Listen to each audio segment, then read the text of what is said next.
शरद पवार यांच्या निधीच्या वक्तव्यावरून मंत्री बावनकुळे यांनी देखील प्रतिक्रिया दिली आहे। पाहूया आपण।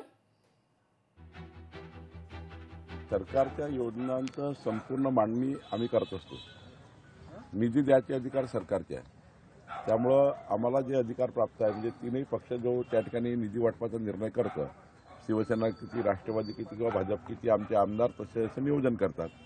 आता नियोजनामध्ये 237 आमदार आहे, त्यापैकी फंडचं नियोजन होतं, त्यामुळे सर्वांना अधिकार आहे आणि शेवटी अंतिम मुख्यमंत्री करतात, त्यांच्या खात्याचे अधिकार त्यांना आहेत।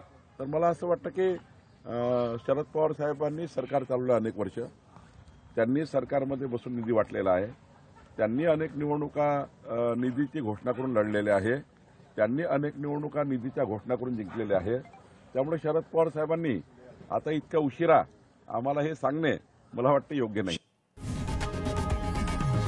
लोकशाही मराठी ऐका, पहा, जागरूक रहा।